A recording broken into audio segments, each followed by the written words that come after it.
الحمد للہ رب العالمین والصلاة والسلام علی سید الانبیاء والمرسلین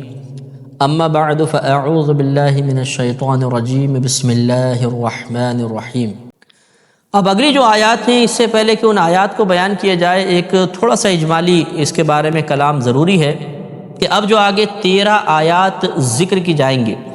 اس میں منافقین کا تذکرہ ہے۔ اگر آپ غور فرمائیں تو اس پوری ابھی جو اگلی آیات کو ملا کر تین گروپس کا ذکر ہوا، پہلے مومنین، پھر کفار، اور اب آخر میں منافقین۔ یہ 13 آیتیں منافقین کے بارے میں نازل ہوئیں۔ منافق دو طرح کے ہوتے ہیں، ایک منافق اعتقادی کہلاتا ہے اور ایک منافق عملی ہوتا ہے۔ منافق اعتقادی تو وہی ہے جو ہم نے پچھلے ذکر کیا، جس کو آپ مرتد منافق کہتے ہیں۔ یعنی منافق اعتقادی کا مطلب یہ ہوتا ہے کہ زبان سے وہ کلمہ پڑھتا ہے، زبان سے نبی کریم صلی اللہ علیہ وسلم کی رسالت کا انکار کرتا ہے، لیکن قلب سے نبی کریم کی رسالت کا منکر ہوتا ہے۔ وہ کلمہ اسلام کو قبول نہیں کرتا، اسلام کو صحیح مذہب تسلیم نہیں کرتا، اسے منافق کہتے ہیں۔ اور یہ چونکہ اعتقاد کے اعتبار سے ہے کہ اس کا اعتقاد ہی اسلام پر نہیں ہے کہ یہ حق مذہب ہے، نبی کریم کی نبوت کو درست تسلیم نہیں کرتا، اس لیے اسے کہتے ہیں منافق اعتقادی۔ اور منافق عملی کا مطلب یہ ہوتا ہے کہ اس کا اعتقاد بالکل درست ہوتا ہے، وہ مسلمان ہوتا ہے، مومن ہوتا ہے، لیکن اس کی بعض صفات ایسی ہو جاتی ہیں، اس کی بعض عادات ایسی ہو جاتی ہیں جو منافق اعتقادی کی عادات ہوتی ہیں۔ جیسے بخاری کی روایت نبی کریم صلی اللہ علیہ وسلم نے ارشاد فرمایا کہ منافق کی 4 نشانیاں ہیں کہ جب بات کرے تو جھوٹ بولے، جب امانت رکھوائی جائے تو اس میں خیانت کرے، جب لڑائی جھگڑا ہو تو گالی گلوچ کرے، اور جب وعدہ کرے تو وعدہ خلافی کرے۔ یہ منافق عملی کے بارے میں ہے کہ عمل کے اعتبار سے منافق ہے، اعتقاد کے اعتبار سے نہیں۔ اور منافق اعتقادی وہ ہوتا ہے جو اپنے اعتقاد، اپنے نظریات، اپنے خیالات، اپنے عقائد کے اعتبار سے منافق ہوتا ہے۔ تو یہاں جو تذکرہ آئے گا وہ منافقین اعتقادیہ کے بارے میں ہوگا کہ وہ منافق جو اعتقادی اعتبار سے منافق تھے۔ اور یہ نبی کریم صلی اللہ علیہ وسلم کے دور مبارکہ میں تھے۔ جب نبی کریم صلی اللہ علیہ وسلم مدینہ منورہ تشریف لائے تو وہاں پر بعض تو کفار نے اور اکثر یہودیوں نے اسی طرح کیا کہ انہوں نے یہ چال چلی کہ ہم بظاہر کلمہ پڑھ دیتے ہیں اور دل سے وہ کلمہ اسلام کے منکر رہے، اور اس طریقے سے اسلام کا ظاہری لبادہ اوڑھ کر وہ اسلام کے خلاف کام کرتے تھے، لوگوں کو ورغلاتے تھے، اسلام کے بارے میں مطلب غلط تصویر اسلام کی پیش کیا کرتے تھے اور اس راہ میں رکاوٹ ڈالنے کی کوشش کیا کرتے تھے۔ ان کی مذمت میں اللہ تبارک و تعالیٰ نے اب یہ 13 آیات نازل فرمائی۔ تو اللہ تعالیٰ نے ارشاد فرمایا وَمِنَ النَّاسِ مَن يَقُولُ آمَنَّا بِاللَّهِ وَبِالْيَوْمِ الْآخِرِ، اور لوگوں میں سے بعض وہ ہیں جو کہتے ہیں کہ ہم اللہ تبارک و تعالیٰ اور اخروی دن پر ایمان لائے، وَمَا هُم بِمُؤْمِنِينَ، حالانکہ وہ ایمان لانے والے نہیں ہیں۔ يُخَادِعُونَ اللَّهَ وَالَّذِينَ آمَنُوا، وہ اللہ تبارک و تعالیٰ کو دھوکہ دینا چاہتے ہیں اور ان کو جو ایمان لائے۔ وَمَا يَخْدَعُونَ إِلَّا أَنفُسَهُمْ وَمَا يَشْعُرُونَ، اور وہ دھوکہ نہیں دیتے مگر اپنے آپ کو، اور وہ اس کا شعور نہیں رکھتے ہیں۔ فِي قُلُوبِهِم مَرَضٌ، ان کے دلوں میں بیماری ہے، فَزَادَهُمُ اللَّهُ مَرَضًا، تو اللہ تبارک و تعالی نے ان کی بیماری کو اور بڑھا دیا۔ وَلَهُمْ عَذَابٌ أَلِيمٌ، اور ان کے لیے دردناک عذاب ہے، بِمَا كَانُوا يَكْذِبُونَ، بسبب اس کے جو وہ جھوٹ بولا کرتے تھے۔ پھر آگے اور بھی آیات ہیں، لیکن یہاں تک ہم پہلے اس کو دیکھتے ہیں۔ اللہ نے ارشاد فرمایا وَمِنَ النَّاسِ مَن يَقُولُ آمَنَّا بِاللَّهِ وَبِالْيَوْمِ الْآخِرِ، اور لوگوں میں سے بعض وہ ہیں جو یہ کہتے ہیں کہ ہم اللہ تبارک و تعالیٰ اور اخروی دن پر ایمان لائے۔ یہ منافقین تھے جو ظاہر میں اپنی زبان سے تو اس بات کے اقرار کرتے تھے کہ اللہ تبارک و تعالیٰ واحد ہے، نبی کریم صلی اللہ علیہ وسلم اس کے رسول ہے، لیکن دل سے اس پر یقین نہیں رکھتے تھے۔ لہٰذا یہ دیکھیں، وہ اللہ نے آگے فرمایا وَمَا هُم بِمُؤْمِنِينَ، حالانکہ وہ ایمان لانے والے نہیں۔ یہ محققین کی بہت بڑی دلیل ہے جو ایمان کی تعریف میں فقط تصدیق بالقلب کو بیان فرماتے ہیں، یعنی جو کہتے ہیں کہ ایمان کا مطلب ہے دل سے اس بات کو ماننا کہ نبی کریم صلی اللہ علیہ وسلم جو کچھ لے کر آئے وہ حق اور سچ ہے، اسے تسلیم کر لینا۔ تو زبان سے اس کا اقرار ضروری نہیں ہے، زبان سے تو یہ اقرار کر رہے تھے لیکن دل سے نہیں مانتے تھے، تو اللہ نے ارشاد فرمایا وما ہم بمؤمنین، یہ ایمان لانے والے نہیں ہیں۔ تو معلوم یہ ہوا کہ دل کی تصدیق انتہائی ضروری ہے۔ جب تک دل اس بات کی گواہی نہیں دے گا، دل اس پر کامل طور پہ مطمئن نہیں ہو جائے گا کہ اللہ تبارک و تعالیٰ کی طرف سے ہمارے نبی کریم صلی اللہ علیہ وسلم جو کچھ لے کر آئے وہ بالکل درست ہے، صحیح ہے، حق ہے، سچ ہے، تب تک وہ مومن نہیں ہو سکتا۔ تو اس میں ایک بات یہ بھی دیکھیں کہ یہ منافق جو تھے یہ زبان سے اقرار کرتے تھے، نمازیں پڑھتے تھے، اس زمانے میں باقاعدہ جو اسلامی لباس تھا وہ بھی اختیار کرتے تھے، روزے وغیرہ رکھا کرتے تھے، جو اسلامی عبادات وغیرہ تھیں ظاہری طور پر اکثر اسے بھی ادا کیا کرتے تھے، لیکن اللہ نے ارشاد فرمایا وما ہم بمؤمنین، وہ ایمان لانے والے نہیں ہیں۔ مراد یہ معلوم یہ ہوا کہ اصل انسان کا اعتقاد ہے۔ اگر انسان کا اعتقاد خراب ہوگا تو ظاہری اعمال اس کے بارگاہ الہی میں بالکل معتبر نہیں ہیں۔ اب یہ بظاہر کلمہ پڑھ رہے ہیں، نماز بھی پڑھتے تھے، یہ روزہ وغیرہ رکھا کرتے تھے، لیکن اللہ تعالیٰ ارشاد فرما رہا ہے کہ یہ مومن نہیں ہے۔ اس سے معلوم یہ ہوا کہ جب تک اعتقاد انسان کا درست نہیں ہوگا، اس کے نظریات درست نہیں ہوں گے، اس کے اعمال بارگاہ الہی میں مقبول نہیں ہیں۔ گویا کہ اعتقاد کی درستگی، اس کے نظریات کی درستگی، یہ اعمال کی مقبولیت کے لیے ایک دلیل آپ کہہ لیں یا ایک لازم جز کہہ لیں۔ جب تک عقیدہ درست نہیں ہوگا انسان کا کوئی عمل بارگاہ الہی میں مقبول نہیں ہو سکتا۔ یخادعون اللہ، وہ اللہ تعالیٰ کو دھوکہ دینا چاہتے ہیں، والذین آمنوا، اور ان کو بھی دھوکہ دینا چاہتے ہیں جو ایمان لے آئے، کیونکہ یہ بظاہر کلمہ پڑھتے تھے، نماز روزے کی ادائیگی کا دستور ان کے اندر بھی جاری تھا، تو یہ سمجھتے تھے کہ شاید اللہ تعالیٰ کو ہم نے دھوکہ دے دیا، اس لیے کہ اگر اللہ تبارک و تعالیٰ کو دھوکہ نہ دیا ہوتا تو ضرور ہماری مذمت پر کوئی آیت نازل ہو جاتی، ہمارے لیے کوئی حکم نازل ہوتا۔ اور اسی طرح مسلمانوں پر بھی یہ جو صحابہ کرام تھے ان کے بارے میں بھی یہ سمجھتے تھے کہ یہ ہمیں پہچان نہیں پائے، حالانکہ اگلی آیات میں خود یہ واضح طور پہ معلوم ہو جائے گا کہ مسلمان بھی ان کو پہچانتے تھے، علم الہی میں تو ازل سے ہی تھا اور نبی کریم صلی اللہ علیہ وسلم بھی ان کے بارے میں جانتے تھے، لیکن بہرحال یہ حکمت الہیہ تھی کہ ایک خاص وقت تک ان منافقین کے نفاق کو پوشیدہ ہی رکھا گیا، اس پر پردہ رکھا گیا، اور پھر اللہ تبارک و تعالیٰ نے اس پردے کو چاک فرمایا، جیسے کہ اگلی صورتوں میں انشاءاللہ تعالیٰ اس کا بالتفصیل تذکرہ آئے گا۔ لیکن اپنے زعم فاسد میں یہ سمجھتے تھے کہ شاید ہم نے اللہ تبارک و تعالیٰ کو معاذ اللہ اور دیگر مومنین کو، صحابہ کرام کو دھوکے میں مبتلا کیا ہوا ہے۔ تو یہ اللہ نے ارشاد فرمایا کہ یخادعون اللہ والذین آمنوا، یہ اللہ تعالیٰ کو دھوکہ دینا چاہتے ہیں اور ان کو جو ایمان لائے، وما یخدعون الا انفسہم، مگر یہ تو اپنے آپ کو ہی دھوکہ دیتے ہیں۔ اپنے آپ کو اس لیے دھوکہ دے رہے تھے کہ یہ سمجھتے تھے کہ شاید ہم نے اللہ کو دھوکہ دیا، اس کے رسول کو دھوکہ دینے میں کامیاب ہو گئے اور ہم کوئی اچھا کام کر رہے ہیں، کیونکہ جب مسلمانوں کو کوئی مال غنیمت وغیرہ حاصل ہوتا تو اس میں سے ان کو بھی حصہ ملتا تھا، اور اس طریقے سے اپنا اعلان اسلام کی وجہ سے جو ظاہری طور پہ اگرچہ تھا، یہ جو کفار کے خلاف جہاد ہوتا تھا یا قتال وغیرہ ہوتا تھا اس سے محفوظ رہ جاتے تھے، تو یہ سمجھتے تھے کہ ہم نے بہت اچھا کام کیا، حالانکہ یہ اچھا کام نہیں تھا، یہ اپنے آپ کو ہی دھوکہ دینا تھا کہ وقتی ان فوائد کی وجہ سے دائمی اخروی عذاب کو مول لے لینا، یقیناً یہ اپنے آپ کو بہت بڑے نقصان میں مبتلا کرنا تھا۔ تو کوئی یہ سمجھے کہ وقتی فائدے کی وجہ سے وقتی فائدے کو یعنی ملحوظ رکھے اور جو بعد میں آنے والا دائمی عذاب ہے اس کو بھول جائے، تو وہ اپنے آپ کو یہ دھوکے میں مبتلا کرنے والا ہے۔ وما یشعرون، وہ اس کا شعور نہیں رکھتے ہیں۔ علم اور شعور میں تھوڑا سا فرق ہوتا ہے۔ جو چیز عقل سے حاصل ہوتی ہے، جو علم عقل سے حاصل ہوتا ہے، جو معلومات عقل سے حاصل ہوتی ہیں، اس کو علم کا نام دے دیا جاتا ہے، اور جن چیزوں کا علم ہمیں حواس خمسہ سے حاصل ہوتا ہے، یعنی سن کر، دیکھ کر، سونگھ کر، چکھ کر یا چھو کر، اس کو شعور کہتے ہیں۔ تو اللہ تبارک و تعالیٰ نے ارشاد فرمایا کہ ان کو شعور حاصل نہیں ہے،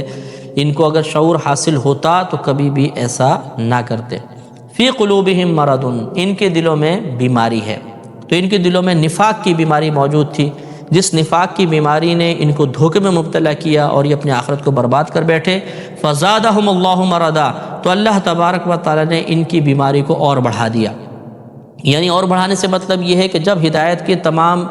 معاملات، تمام اسباب ان کو فراہم کر دیے گئے، اور اس کے باوجود یہ ایمان لے کر نہیں آئے، حالانکہ نبی کریم صلی اللہ علیہ وسلم ان کے درمیان موجود تھے، تو پھر اللہ تبارک و تعالیٰ نے ان کو بھی ان کے نفاق، ان کے حال پر چھوڑ دیا،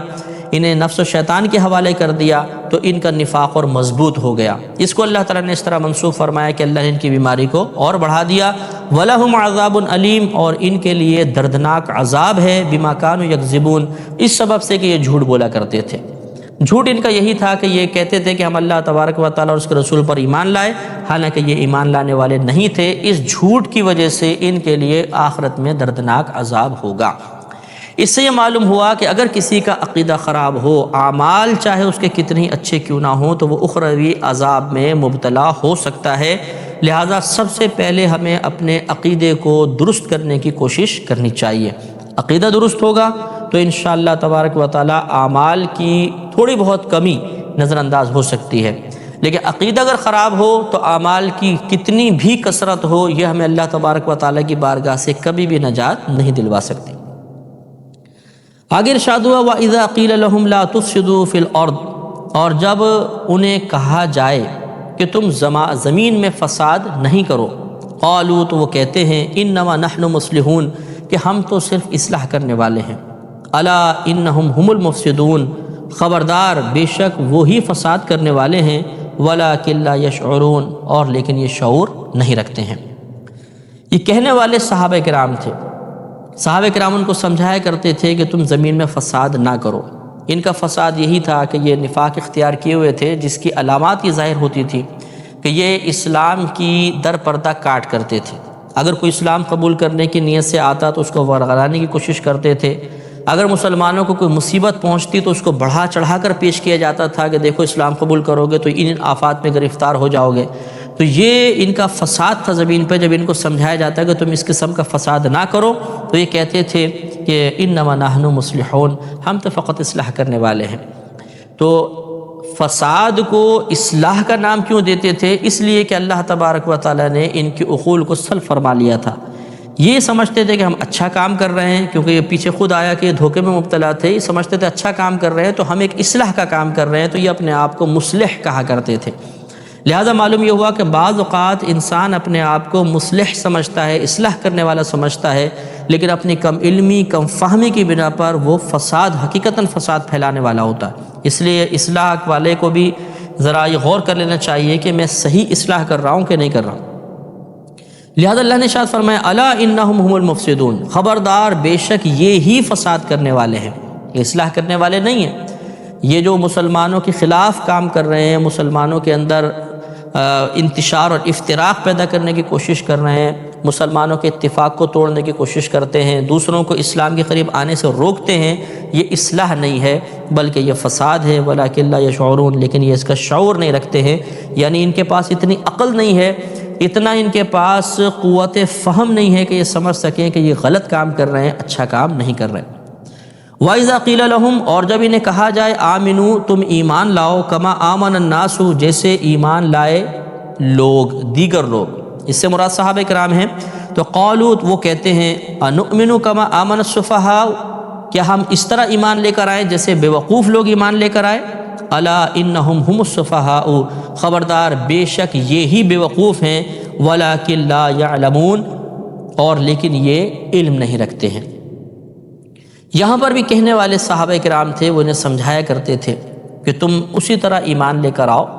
جیسے دیگر صحابہ کرام ایمان لے کر آئے ہیں۔ تو یہاں پر دیکھیں، پہلے بھی میں نے عرض کیا تھا کہ ان آیات کریمہ سے یہ معلوم ہوتا ہے کہ صحابہ کرام علیہم الرضوان ان کی اس نفاق والی عادات پر متفق تھے، ان کا نفاق ان پر ظاہر ہو چکا تھا، لہٰذا اسی لیے ان کو سمجھایا جا رہا ہے کہ تم زمین میں فساد نہ کرو، اور اسی لیے ان کو یہ کہا جا رہا ہے کہ تم ویسا ایمان لے کر آؤ جیسے صحابہ کرام ایمان لے کر آئے، کیونکہ تم میں وہ پختہ ایمان کی علامات موجود نہیں جو ہونی چاہیے۔ اس سے معلوم ہوا کہ نفاق ظاہر تو ہو چکا تھا، لیکن باقاعدہ انہیں منافق قرار دینے کا اللہ تعالیٰ کی طرف سے فی الحال چونکہ حکم نہیں تھا، لہٰذا اس کو ظاہر نہیں کیا گیا تھا۔ سورہ بقرہ کی تفسیر چل رہی تھی اور تقریباً 12 آیات کی تفسیر ہو چکی ہے۔ اس سے پہلے کہ ہم اپنی مطلوبہ یا جو موجودہ آیات تھیں جس کی تفسیر چل رہی تھی اس سے آغاز کیا جائے، تھوڑا سا خلاصہ پچھلی تفسیر کا بھی عرض کرنا مناسب ہے۔ آپ کو یہ بتایا تھا کہ اس وقت آیت سورہ بقرہ کی آیت نمبر 8 سے لے کر آیت نمبر 20 تک 13 آیات منافقین کے لیے نازل ہوئیں۔ سورہ بقرہ کی ابتدا میں اللہ تبارک و تعالیٰ نے مومنین کا تذکرہ فرمایا، اس کے بعد مختصر سا کفار کا ذکر ہوا، اور اس کے بعد منافقین کا تذکرہ ہے۔ منافق کے آپ کو بتایا تھا کہ دو قسمیں ہوتی ہیں، ایک منافق اعتقادی ہوتا ہے، ایک منافق عملی ہوتا ہے۔ منافق اعتقادی وہ ہوتا ہے جو بظاہر کلمہ پڑھتا ہے لیکن دل سے نبی کریم صلی اللہ علیہ وسلم کی نبوت کا انکار کرتا ہے، اور منافق عملی وہ ہے جو دل سے نبی کریم صلی اللہ علیہ وسلم کی رسالت کو تسلیم کرتا ہے، زبان سے اقرار بھی کرتا ہے، یعنی مسلمان ہوتا ہے، لیکن اس کے اعمال، اس کی عادات، اس کی بعض اوصاف وہ منافقین سے ملتے جلتے ہیں، تو اس کو منافق عملی کہہ دیتے ہیں۔ نبی کریم صلی اللہ علیہ وسلم کے دور مبارکہ میں منافق اعتقادی تھے، اور انہی کے بارے میں یہ 13 آیات نازل کی گئی تھی۔ اس میں پچھلی آیت نمبر جو 11 تھی، اس میں ہمارا یہ ذکر ہوا تھا، اللہ تبارک و تعالیٰ نے ارشاد فرمایا تھا وَإِذَا قِيلَ لَهُمْ لَا تُفْسِدُوا فِي الْأَرْضِ، اور جب ان منافقین سے کہا جائے کہ تم زمین میں فساد مت کرو، قالوا، تو یہ کہتے ہیں انما نحن مصلحون، کہ ہم تو محض اصلاح کرنے والے ہیں، الا انہم هم المفسدون، خبردار بے شک یہی فساد کرنے والے ہیں، ولکن لا یشعرون، اور لیکن یہ اس کا شعور نہیں رکھتے۔ اس سے معلوم ہوا کہ کہنے والے صحابہ کرام تھے جو کہا کرتے تھے کہ تم زمین میں فساد نہ کرو، اسلام کے خلاف کارروائی نہ کرو، اسلام کی جڑیں کاٹنے کی کوشش نہ کرو، تو اس سے یہ معلوم ہوا کہ صحابہ کرام علیہم الرضوان یہ بات جانتے تھے کہ یہ منافقین ہیں، یہ دل سے اسلام کو قبول نہیں کر رہے، لیکن چونکہ ان کے نفاق کا اعلانیہ طور پر ابھی اللہ تعالیٰ کی طرف سے کوئی ذکر نہیں ہوا تھا، ان کے نشاندہی ان کی نہیں کی گئی تھی، لہٰذا ان کے ساتھ معاملہ بالکل مسلمانوں والا ہی کیا جاتا تھا۔ وہ مسلمانوں کے ساتھ یا کہ نمازیں پڑھتے تھے، ان کے ساتھ ہی دیگر معاملات ہوا کرتے تھے۔ پھر بس جب بعد میں اللہ تبارک و تعالیٰ نے ان سے جدا ہونے کا حکم ارشاد فرمایا تو پھر ان کو ذلت کے ساتھ مسلمانوں کے پاس سے نکلنا پڑا تھا، جس کا آگے تذکرہ آئے گا۔ اس آیت میں جو ہم نے پچھلے مرتبہ بھی عرض کی تھی، ایک بات مزید قابل توجہ ہے کہ اللہ تعالیٰ نے ارشاد فرمایا الا انہم هم المفسدون، خبردار بے شک یہی فساد کرنے والے ہیں۔ معلوم یہ ہوا کہ اگر کوئی اپنے فساد کو چھپاتا ہو، ظاہر اس کا اچھا ہو، اور اس کا وہ فساد مسلمانوں کے لیے نقصان کا باعث بن جائے، تو اس کے فساد کو ظاہر کر دینا یہ سنت الہیہ ہے۔ لہٰذا اس آیت سے یہ استدلال کرنا درست ہوگا کہ اگر کوئی شخص ایسا ہے جو بالفرض مسلمانوں میں ہی ہے، مسلمان ہی ہے، لیکن اس کی عادات و اطوار ایسی ہیں جس کی وجہ سے کسی مسلمان کو نقصان پہنچ سکتا ہے، اور یہ دوسرا مسلمان اس کی ان عادات پر واقف نہیں ہے، تو اس کو پھر یہ اس کی بری عادات بتا دینا یہ غیبت میں شامل نہیں ہوگا۔ لہٰذا بعض اوقات لوگ مشورہ طلب کرتے ہیں، ہم اپنی بچی کی شادی فلاں مقام پہ کرنا چاہتے ہیں، لڑکی کی شادی فلاں مقام پہ کرنا چاہتے ہیں، یہ کیسا ہے؟ تو اگر اس شخص کو جس سے مشورہ طلب کیا جا رہا ہے ان لوگوں کے بارے میں معلوم ہے کہ وہ غلط قسم کے لوگ ہیں، تو ان کی غلطی کی نشاندہی کر دینا اس میں شرعاً کوئی حرج نہیں ہوتا، یہ غیبت میں شامل نہیں ہوتی ہے۔ ہاں یہ ضرور خیال رکھا جائے کہ یہ نشاندہی کرنا باعث فتنہ نہ ہو، ایسا نہ ہو کہ ان کی طرف سے پھر کوئی ضرر پہنچے۔ اسی طریقے سے اگر کوئی دکاندار ہے وہ لوگوں کو دھوکہ دیتا ہے، کم تولتا ہے، ملاوٹ والی اشیاء فروخت کرتا ہے، تو اس کی اس برائی کو ظاہر کر دینے میں حرج نہیں ہوتا۔ اسی طریقے سے اگر کوئی جانور مثلاً بیچ رہا ہے، قربانی کے جانور وغیرہ ہوتے ہیں اور عیب ناک جانور ہے،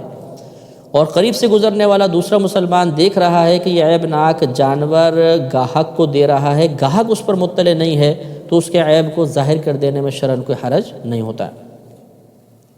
آگے اب اللہ تبارک و تعالیٰ نے ارشاد فرمایا کہ وَإِذَا قِيلَ لَهُمْ آمِنُوا كَمَا آمَنَ النَّاسِ، اور جب انہیں کہا جائے کہ تم اسی طرح ایمان لے کر آؤ جیسے دیگر لوگ ایمان لے کر آئے۔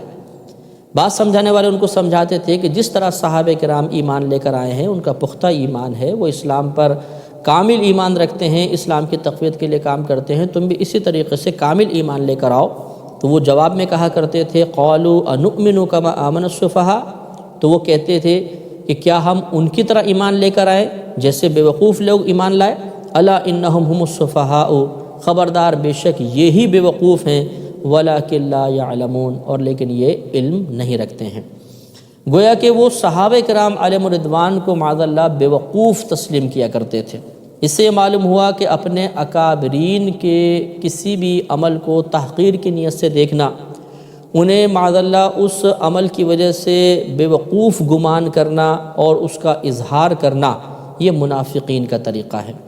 یہ نہیں کہا جائے گا کہ ایسا شخص جو ہے جو اکابرین کے کوئی عیوب کو بیان کرے یا ان کو کم عقل یا بے وقوف تصور کرے، وہ منافق اعتقادی میں شامل ہے، یہ کہنا مقصود نہیں ہے، لیکن بہرحال اس میں ایک وصف، اس کو منافق عملی تو کہہ سکتے ہیں کہ وہ منافقین کا سا عمل کر رہا ہے۔ لہٰذا اپنے اکابرین پر تنقید کرنا،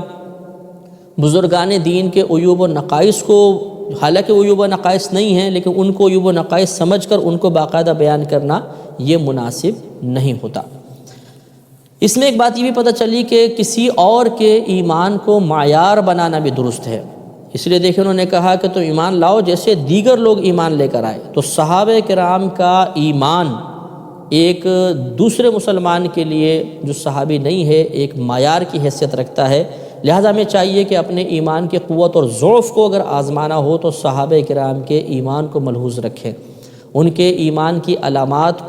کا مطالعہ کریں اور پھر اپنی اندر ان علامات کو تلاش کرنے کی کوشش کریں کہ ہمارا ایمان اس درجے کا ہے یا نہیں ہے۔ تو یہ ایمان کو معیار بنایا، لہٰذا معلوم ہوا کہ اپنے اکابرین کے ایمان کو معیار بناتے ہوئے اس ایمان کی علامات جو ان کے اوپر ظاہر ہوئی، ان علامات کا اختیار کرنا یہ سعادت مندی کی بات ہوگی۔ وَإِذَا لَقُوا الَّذِينَ آمَنُوا قَالُوا آمَنَّا، اور جب وہ ان سے ملاقات کرتے ہیں جو ایمان لائے تو کہتے ہیں کہ ہم ایمان لائے۔ وَإِذَا خَلَوْا إِلَىٰ شَيَاطِينِهِمْ، اور جب وہ اپنے شیطانوں کے ساتھ تنہائی میں ہوتے ہیں، قالوا، تو وہ کہتے ہیں اِنَّ مَعَكُمْ، کہ بے شک ہم تو تمہارے ساتھ ہیں، اِنَّمَا نَحْنُ مُسْتَهْزِئُونَ، محض ہم تو استہزاء کر رہے تھے، مذاق کر رہے تھے۔ یہ منافقین کی ایک عادت تھی کہ جب یہ مسلمانوں سے ملتے تھے، پہلے بھی ذکر آیا، تو یہ کہتے تھے کہ جی ہم تو ایمان لے کر آئے، اور جب یہ اپنے اکابرین کے پاس جاتے تھے، بڑے سرداروں کے پاس جاتے تھے، جیسے یہود تھے، وہ بعض اس میں جسے بتایا کہ منافقین میں اکثر یہودی بھی تھے، یہ یہود سردار کے پاس جاتے تھے، یا یہ جو دیگر منافقین تھے یہ کفار کے سرداروں کے پاس جاتے تھے، تو کہتے تھے کہ انا معکم، ہم تو تمہارے ساتھ ہیں۔ اب جب انہیں کہا جاتا تھا کہ تم تو وہاں پہ اقرار کر رہے تھے، تو وہ جواب میں کہتے تھے کہ انما نحن مستہزئون، کہ ہم تو ان مسلمانوں کے ساتھ مذاق کر رہے تھے۔ تو اس سے یہ معلوم ہوا کہ ایک مسئلہ تو یہ کہ زبان سے، وہی بات کہ زبان سے فقط اقرار کر لینا کافی نہیں ہوتا، جب تک دل سے نبی کریم صلی اللہ علیہ وسلم کی نبوت کی تصدیق نہیں کی جائے گی، آدمی صاحب ایمان نہیں ہوگا۔ دوسرے اس سے بھی معلوم ہوا کہ اگر کوئی اسلام کا دشمن ہو، اسلام کی جڑیں کاٹ رہا ہو، اسلام کے خلاف سازش کر رہا ہو، تو اس کو شیطان کہا جا سکتا ہے، جیسے کہ اللہ تبارک و تعالیٰ نے ان کے سرداروں کو شیطان کے لفظ سے تعبیر فرمایا۔ اور پھر اس سے یہ معلوم ہوا کہ یہ چونکہ مسلمانوں کے ساتھ مذاق کیا کرتے تھے، صحابہ کرام کو کچھ اور کہتے تھے، انہیں جھوٹ بولتے تھے اور بعد میں جا کے ان کا مذاق اڑاتے تھے، اس سے معلوم ہوا کہ بزرگان دین کے ساتھ، اکابرین کے ساتھ، معظم دینی کے ساتھ، علماء کے ساتھ، فقہاء کے ساتھ مذاق کرنا، ان کو بیوقوف تصور کرنا، یہ منافقین کی عادت ہے، ہمیں اس سے پرہیز کرنا چاہیے۔ آگے اللہ تبارک و تعالیٰ نے ارشاد فرمایا کہ اللہ یستہزئ بہم ویمدہم فی طغیانہم یعمہون، اللہ تبارک و تعالیٰ ان کے ساتھ اپنی شان کے لائق استہزاء فرماتا ہے، جس کا ایک معقول ترجمہ یہ بھی ہے کہ اللہ تبارک و تعالیٰ انہیں ان کے مذاق کی سزا دیتا ہے، وَيَمُدُّهُمْ فِي طُغْيَانِهِمْ يَعْمَهُونَ، اور انہیں ڈھیل دیتا ہے اور یہ اپنی سرکشی میں بھٹکتے پھر رہے ہیں۔ معلوم یہ ہوا کہ اللہ تبارک و تعالیٰ اگر چاہے، اور یقینی سی بات ہے کہ وہ اس پر قادر ہے کہ ان کی فوراً گرفت فرمائے، لیکن اللہ تبارک و تعالیٰ نے ان کی گرفت نہیں فرمائی، بلکہ بہت آگے جا کر سورہ توبہ میں آپ یہ دیکھیں گے کہ ان کے لیے خاص طور پہ آیات نازل ہوئیں، اور بخاری وغیرہ کی روایات گواہ ہیں کہ نبی کریم صلی اللہ علیہ وسلم نے ایک ایک منافق کا نام لے کر ذلیل کر کے ان کو مسجد سے باہر نکالا۔ تو اللہ تعالیٰ چاہتا تو ان کی فوری گرفت بھی فرما دیتا، لیکن اللہ تعالیٰ نے ارشاد فرمایا کہ اللہ تعالیٰ انہیں ڈھیل دیتا ہے، اس ڈھیل کی وجہ سے یہ اور سرکش ہو گئے۔ تو یہ معلوم ہوا کہ اگر کسی گناہ گار کو اللہ تعالیٰ کے نافرمان کو مہلت مل رہی ہو اور وہ اس مہلت کا ناجائز فائدہ اٹھاتے ہوئے گناہوں پر اور دلیر ہو جائے تو یہ منافقانہ طرز عمل ہے۔ یاد رکھیے کہ اللہ تبارک و تعالیٰ کسی بھی عمل پر اکثر اس کی عادت کریمہ یہی ہے کہ فوری گرفت نہیں فرماتا، وہ بندے کو ڈھیل دیتا ہے، لیکن جب پکڑتا ہے تو پھر چھوڑتا نہیں، اس کی گرفت بہت شدید ہوتی ہے۔ تو منافقین اللہ تبارک و تعالیٰ کی طرف سے ملنے والی اس ڈھیل سے یہ ناجائز فائدہ اٹھاتے تھے کہ وہ سمجھتے تھے کہ چونکہ ہماری گرفت نہیں ہو رہی ہے لہٰذا ہماری کوئی پکڑ نہیں ہوگی، تو ان کا نفاق بڑھا، وہ صحابہ کرام کے ساتھ مذاق کرتے تھے، ان کا مذاق اڑاتے تھے، اور پھر اللہ تبارک و تعالیٰ نے بعد میں ان کی شدید گرفت فرمائی۔ تو اللہ تعالیٰ کی طرف سے ان کے مذاق کی سزا یہی تھی کہ اللہ تعالیٰ نے ان کی فوری گرفت نہیں فرمائی، اور پھر یہ آگے جا کر اتنے نفاق میں پختہ ہو گئے کہ پھر واپس لوٹنا ممکن نہ رہا اور یہ ہلاک و برباد ہو گئے۔ تو معلوم یہ ہوا کہ اگر ہم سے بھی کوئی خطا ہو رہی ہو، کوئی گناہ ہو رہا ہو، کوئی بری عادت ہمارے ساتھ قائم ہو، اور اللہ تبارک و تعالیٰ اس کے باوجود ہمارا پردہ رکھے، ہماری عزت کو قائم رکھے، ہمیں لوگوں میں ایک نمایاں مقام عطا فرمائے، تو اسے اللہ تعالیٰ کا ہمیشہ انعام ہی تصور نہیں کرنا چاہیے، بلکہ بعض اوقات اس ڈھیل دینے میں اللہ کا بڑا غضب پوشیدہ ہوتا ہے، اور جب اللہ تعالیٰ گرفت فرماتا ہے تو پھر وہ چھوڑتا نہیں۔ آگے اللہ نے ارشاد فرمایا کہ اولئک الذین اشتروا الضلالۃ بالہدی، یہی وہ لوگ ہیں کہ جنہوں نے گمراہی کو ہدایت کے بدلے خریدا، فما ربحت تجارتہم، تو ان کی تجارت نفع بخش نہ ہوئی، وما کانوا مہتدین، اور یہ ہدایت یافتہ نہیں تھے۔ یہاں پر بھی ان کی مذمت بیان کی کہ اللہ تبارک و تعالیٰ نے ان کو اتنی ہدایت عطا فرمائی کہ انہوں نے نبی کریم صلی اللہ علیہ وسلم کا زمانہ پایا، نزول قرآن ہو رہا تھا، انہیں کلمہ پڑھنے کی سعادت حاصل ہوئی، لیکن انہوں نے اپنی بدبختی کی وجہ سے اس ہدایت کو ترک کر دیا اور گمراہی کو اخذ کیا۔ تو گویا کہ انہوں نے ہدایت دے کر گمراہی کو خرید لیا، گمراہی کو لے لیا، گمراہی کو اختیار کر لیا، اس کو اللہ تعالیٰ نے شرع سے تعبیر فرمایا، اور یہ ان کی بہت بڑی بے وقوفی اور نادانی تھی۔ فما ربحت تجارتہم، تو ان کی تجارت ان کے لیے نفع بخش نہ ہوئی،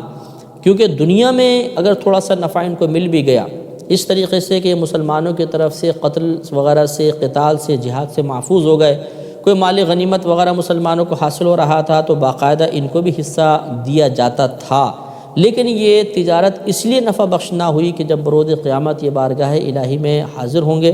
بلکہ دنیا میں بھی ان کو ذلیل کیا گیا اور وہاں پر بھی انہیں ذلیل کیا جائے گا۔ وما کانوا مہتدین، اور یہ ہدایت یافتہ نہیں تھے، اگرچہ یہ سمجھتے تھے کہ ہم ہدایت پر ہیں، ہم درست کام کر رہے ہیں، لیکن اللہ تبارک و تعالیٰ نے واضح فرمایا کہ مسلمانوں کی مخالفت کرنا، مسلمانوں کی اجتماعیت کو توڑنے کی کوشش کرنا اور نبی کریم صلی اللہ علیہ وسلم کو رسول تسلیم نہ کرنا، یہ کبھی بھی ہدایت نہیں ہے بلکہ ہدایت کے مخالف عمل ہیں، اور ایسا شخص کبھی بھی ہدایت یافتہ نہیں کہلائے گا۔ اس سے معلوم ہوا کہ اگر آج بھی کوئی دیگر کتب سماویہ کا اقرار کرے، اللہ تبارک و تعالیٰ کی وحدانیت کو مانے، دیگر انبیاء علیہ السلام کو تسلیم کرے، لیکن ہمارے نبی کریم صلی اللہ علیہ وسلم کی نبوت کا انکار کرتا ہو، آپ کو نبی تسلیم نہ کرتا ہو، تو وہ ہدایت پہ کبھی بھی نہیں ہو سکتا۔ آگے اللہ تبارک و تعالیٰ نے اگلی آیات میں 2 مثالیں بیان فرمائی ہیں۔ یاد رکھیں کہ جو منافقین زمانہ نبوی میں تھے، جن کو ہم منافق اعتقادی کہتے ہیں، ان کی 2 قسمیں تھیں۔ بعض تو اپنے نفاق میں انتہائی پختہ تھے، یعنی وہ نبی کریم صلی اللہ علیہ وسلم کی نبوت کا سختی کے ساتھ انکار کرتے تھے، اور اس میں انہیں کوئی پشیمانی نہیں تھی، کوئی تذبذب نہیں تھا، کوئی شک و شبہ نہیں تھا۔ اور بعض منافقین ایسے تھے جو تذبذب کے عالم میں تھے، وہ مطلب جب یہ دیکھتے تھے کہ نبی کریم صلی اللہ علیہ وسلم جب تبلیغ فرماتے یا مسلمانوں کو غلبہ حاصل ہوتا تو وہ کہتے کہ یہ لگتا ہے کہ اسلام واقعی غالب آئے گا، یہ حق ہے، نبی کریم سچ کہہ رہے ہیں۔ لیکن پھر جب مسلمانوں کو کوئی نقصان پہنچتا یا کوئی شکست وغیرہ ہوتی یا اور کوئی مصائب و آلام متوجہ ہوتے تو ان کا ایمان پھر وہ ڈاواڈول ہو جاتے تھے۔ تو بعض منافقین انتہائی پختہ تھے اور بعض تذبذب کے عالم میں تھے۔ تو اللہ نے جو 2 مثالیں بیان فرمائی، پہلی مثال ان منافقین کے لیے ہے جو اپنے عقائد میں پختہ تھے، اور دوسری مثال ان منافقین کے بارے میں ہے کہ جو تذبذب کے عالم میں تھے۔ لہٰذا اللہ تبارک و تعالیٰ نے پہلے یہ بیان فرمایا کہ مثلہم کمثل الذی استوقد نارا، ان کی مثال اس شخص کی مثل ہے کہ جس نے آگ کو روشن کیا، فلما اضاءت ما حولہ، پس جب روشن ہو گیا وہ جو اس آگ کے ارد گرد تھا یا اس شخص کے ارد گرد تھا، ذہب اللہ بنورہم، تو اللہ تبارک و تعالیٰ ان کے نور کو لے گیا، وترکہم فی ظلمات لا یبصرون، اور اللہ تبارک و تعالیٰ نے انہیں اندھیروں میں چھوڑ دیا تو وہ نہیں دیکھتے ہیں، سمن بہرے ہیں، بکمن گونگے ہیں، عمیون اندھے ہیں، فہم لا یرجعون، تو یہ ہدایت کی طرف نہیں لوٹیں گے۔ تو اللہ تبارک و تعالیٰ نے ان کی مثال یہ بیان فرمائی کہ جیسے ایک شخص ہے وہ آگ روشن کرے، جب ارد گرد بالکل روشن ہو جائے تو اچانک پھر وہ نور غائب ہو جائے اور وہ اندھیرے میں کھڑا رہ جائے۔ تو ان کے ساتھ بھی ایسا ہوا کہ نبی کریم صلی اللہ علیہ وسلم کو انہوں نے دیکھا، نزول قرآن ہو رہا تھا، کلمہ پڑھنے کی سعادت حاصل ہوئی، تو گویا کہ ایک آگ روشن ہوئی جس کی روشنی سے ہر طرف نمایاں طور پہ چیز نظر آ رہی تھی، لیکن پھر ان کی بدبختی ان پر غالب آئی اور یہ نور ایمان ان سے چھن گیا اور یہ کافر ہو گئے۔ تو گویا اللہ تعالیٰ نے ان کے ایمان کے، جیسے یہاں پہ بیان فرمایا کہ اللہ نے ان کے نور کو لے گیا اور انہیں اندھیروں میں چھوڑ دیا، تو یہ گمراہی کے اندھیرے میں مبتلا ہو گئے۔ اور پھر اللہ نے ارشاد فرمایا سمون، یہ بہرے ہیں یعنی حق سننے سے بہرے ہیں، بکمن یہ گونگے ہیں یعنی حق کہنے سے یہ گونگے ہیں، عمیون اندھے ہیں یعنی حق کو یہ نہیں دیکھ سکتے ہیں، فہم لا یرجعون، تو اب ایسے ان کا دل پختہ ہو چکا ہے نفاق پر کہ یہ کبھی نہیں لوٹیں گے۔ اس کے بعد دوسری مثال جو ہے ان منافقین کے بارے میں تھی کہ جو منافق تذبذب کے عالم میں تھے۔ پہلے کہ یہاں پہ ایک مسئلہ یاد رکھیے کہ یہ مفسرین نے یہاں بیان فرمایا کہ نبی کریم صلی اللہ علیہ وسلم کے زمانے مبارکہ میں دو ایسے منافق تھے جو اسی طرح تذبذب کے عالم میں تھے، تو یہ مدینے سے بھاگ کر مشرکین کی طرف روانہ ہوئے۔ جب یہ راستے میں پہنچے تو آسمان پر بڑی گرج چمک، بجلی چمکنے لگی اور بارش شروع ہو گئی، موسلادھار بارش۔ تو یہ اس سے ڈر گئے، گھبرا گئے، دل میں خوف پیدا ہوا۔ جب بجلی چمکتی تو ان کو کچھ اجالا نظر آتا تو یہ چلنے لگ جاتے تھے، پھر جب وہ ایک دم بجلی بند ہوتی تھی، اندھیرا گھپ ہو جاتا تھا تو یہ ٹھہر جاتے تھے، اور یہ اس کڑک کے خوف کی وجہ سے کہیں بجلی ہم پر نازل نہ ہو جائے اور آسمان گرج رہا تھا تو اپنے کانوں میں انگلیاں ڈالتے تھے۔ یہ ایک واقعہ ہوا تھا۔ پھر جب انہوں نے بہت زیادہ گرج چمک ہوئی تو آپس میں یہ مشورہ کیا کہ لگتا یہ ہے کہ نبی کریم صلی اللہ علیہ وسلم حق ہیں، ایسا دل میں خوف پیدا ہوا، تو اگر اللہ تعالیٰ نے ہمیں بچا لیا تو صبح ہم واپس جا کر ضرور کامل ایمان لے آئیں گے۔ تو پھر یہ رات میں بچ گئے اور صبح فوراً نبی کریم صلی اللہ علیہ وسلم کی بارگاہ میں حاضر ہوئے اور اسلام حقیقتاً قبول کر لیا اور مسلمان ہو گئے۔ تو ان کی یہ مثال اللہ تبارک و تعالیٰ نے بیان فرمائی، اور جو تذبذب کے عالم میں منافقین تھے انہیں ان کے ساتھ مشابہ قرار دیا، کیونکہ جس طریقے سے یہ دو چلے تھے، اس طرح یعنی بھاگے تھے، یہ منافقین بھی نبی کریم سے بھاگتے تھے۔ جس طرح گرج اور کڑک کے خوف کی وجہ سے انہوں نے کانوں میں انگلیاں ڈالی، یہ والے منافقین نبی کریم صلی اللہ علیہ وسلم کی بارگاہ میں جب حاضر ہوتے تو بسا اوقات خوف کی وجہ سے کانوں میں انگلیاں ڈال لیا کرتے تھے کہ ایسا نہ ہو کہ اب کوئی ہمارے بارے میں وحی نازل ہو جائے اور ہمارے قتل کا حکم جاری ہو جائے۔ اور جس طریقے سے ان کو وہ دونوں شخص جب جا رہے تھے تو بجلی چمکتی تھی، راستہ نظر آتا تھا، چل پڑتے تھے، پھر جب اندھیرا چھا جاتا کھڑے رہ جاتے تھے۔ تو ان کا بھی یہی طریقہ تھا کہ جب مسلمانوں کو فتوحات حاصل ہوتی، کسی جگہ سے مال غنیمت آتا، تو یہ کہتے کہ لگتا ایسا ہے کہ یہ حق پر ہے، کیونکہ اگر ایسا نہ ہوتا تو اسلام کیوں غالب آتا۔ اور اگر کبھی مسلمانوں پر مصائب و آلام آتے یا کوئی شکست وغیرہ ہو جاتی تو یہ فوراً پیچھے ہٹ جاتے تھے اور کہتے تھے کہ نہیں اگر یہ حق پر ہوتے تو ضرور غالب آتے۔ تو جس طریقے سے انہیں روشنی نظر آئی تو وہ چلتے تھے، تو جب اسلام کا غلبہ نظر آتا تو یہ اسلام کی طرف بڑھتے تھے، اور جس طرح وہ اندھیرے میں ٹھہر جاتے تھے اسی طریقے سے جب مسلمانوں پر مصائب و آلام نازل ہوتے تو یہ بھی پیچھے ہٹ جایا کرتے تھے۔ تو یہ مشابہت کی بنا پر اللہ تعالیٰ نے ان کی مثال بیان فرمائی۔ لہٰذا ارشاد ہوتا ہے کہ آؤ کصیب من السماء، یا ان کی مثال اس موسلا دھار بارش کی طرح ہے جو آسمان سے نازل ہوتی ہے، فیہ ظلمات و رعد و برق، کہ جس میں اندھیرے ہے، گرج ہے اور چمک ہے۔ یجعلون اصابعہم فی آذانہم من الصواعق حذر الموت، وہ اپنی انگلیاں اپنے کانوں میں ڈالتے ہیں کڑک کی وجہ سے، موت کے خوف کے ڈر سے، موت کے خوف سے، کہ موت کے خوف کی وجہ سے کڑک کے سبب وہ اپنی انگلیوں کو اپنے کانوں میں ڈالتے ہیں۔ واللہ محیط بالکافرین، اور اللہ تبارک و تعالیٰ کافرین کو گھیرنے والا ہے۔ یکاد البرق یخطف ابصارہم، قریب ہے کہ یہ بجلی ان کی آنکھوں کو اچک لے۔ کلما اضاء لہم مشوا فیہ، جب بھی وہ ان پر روشنی فرماتا ہے مشاؤفی ہی وہ اس میں چلنے لگتے ہیں، وَإِذَا أَظْلَمَ عَلَيْهِمْ اور جب ان پر اندھیرا فرماتا ہے، اندھیرا کر دیتا ہے، قوموا تو یہ کھڑے رہ جاتے ہیں۔ وَلَوْ شَاءَ اللَّهُ اور اگر اللہ تبارک و تعالیٰ چاہتا لَذَهَبَ بِسَمْعِهِمْ وَأَبْصَارِهِمْ تو ان کی سماعت اور ان کی آنکھوں کو لے جاتا۔ ان اللہ علی کل شیء قدیر بے شک اللہ تعالیٰ ہر چاہت پر قادر ہے، ہر شے پر قادر ہے۔ یہ آخری مسئلہ یاد رکھیں کہ ان اللہ علی کل شیء قدیر، اللہ تبارک و تعالیٰ ہر شے پر قادر ہے۔ اللہ تبارک و تعالیٰ کی قدرت کا مطلب یہ ہے کہ وہ چیزیں اللہ کی قدرت کے تحت آتی ہیں کہ جن کا اللہ تبارک و تعالیٰ ارادہ فرماتا ہے، چاہے ان کے وجود کا ارادہ فرماتا ہو، ان کو پیدا کرنے کا ارادہ فرماتا ہے، کوئی بھی مسئلہ ہو، جن چیزوں کا اللہ تعالیٰ ارادہ کرتا ہے وہ تحت قدرت آتی ہیں۔ اب اس سے یہ معلوم ہوا کہ ان اللہ علی کل شیء قدیر، اللہ تعالیٰ ہر شے پر قادر ہے، تو اس کا مطلب یہ ہے کہ وہ اشیاء تحت قدرت آئیں گی کہ جن کا اللہ تعالیٰ ارادہ فرماتا ہے، اور اللہ تعالیٰ جن کا ارادہ فرماتا ہے وہی چیزیں ہوتی ہیں جو خوبیوں کے حامل ہوتی ہیں، اچھی ہوتی ہیں، پاکیزہ ہوتی ہیں۔ لہٰذا معلوم یہ ہوا کہ اس سے گناہ خارج ہیں، بری صفات خارج ہیں، اسی طرح ہر وہ چیز خارج ہے جو اللہ تبارک و تعالیٰ کو عاجز ثابت کر دے۔ اگر آپ یہ بات سمجھنے میں کامیاب ہو گئے تو یہ مسئلہ بھی سمجھ جائیں گے کہ جب ہم یہ کہتے ہیں کہ اللہ تعالیٰ ہر چاہت پر قادر ہے، تو اگر کوئی معترض یہ کہے کہ اس کا مطلب یہ ہوا کہ معاذ اللہ تعالیٰ جھوٹ پر بھی قادر ہوگا، کیونکہ ان اللہ علی کل شیء قدیر، اگر اللہ تبارک و تعالیٰ کو آپ جھوٹ پر قادر نہ مانیں تو اللہ تعالیٰ کی قدرت ناقص رہ جائے گی۔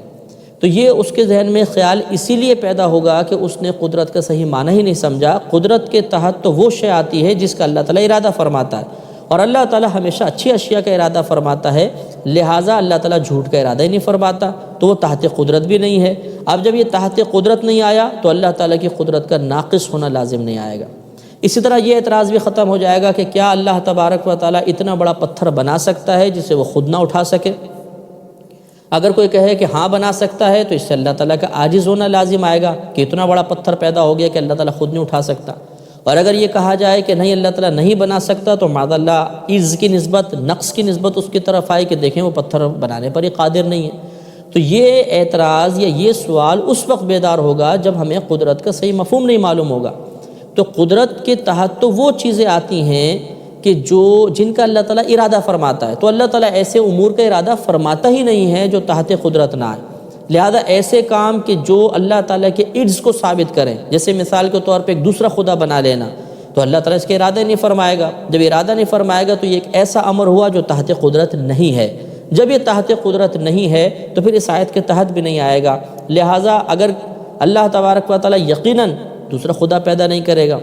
یقیناً اللہ تبارک و تعالیٰ ایسا پتھر نہیں بنائے گا، اس کے ارادہ نہیں فرمائے گا جسے وہ خود نہ اٹھا سکے، تو پھر اللہ تعالیٰ کی قدرت کا کوئی نقص ثابت نہیں ہوتا۔ یہ ان امور کا نقص ہے کہ وہ تحت قدرت نہ آ سکے۔ قدرت کا کوئی اس میں نقص موجود نہیں، کوئی عیب موجود نہیں کہ اللہ تعالیٰ کو ہم یہ کہیں کہ معاذ اللہ اگر ان پر قادر نہیں تو اس کی قدرت کا نقص آ جائے گا۔ لہٰذا ان وساوس کو ہمیں دور رکھنا چاہیے اور یہ سمجھنا چاہیے کہ اللہ تعالیٰ کے قادر ہونے کا مطلب یہ ہوتا ہے کہ جس چیز کا اللہ تعالیٰ ارادہ فرمائے وہ چیز اس کے تحت قدرت ہے، اور اس پر ہم کہیں گے کہ اللہ تعالیٰ قادر ہے۔ انشاءاللہ اگلے پروگرام میں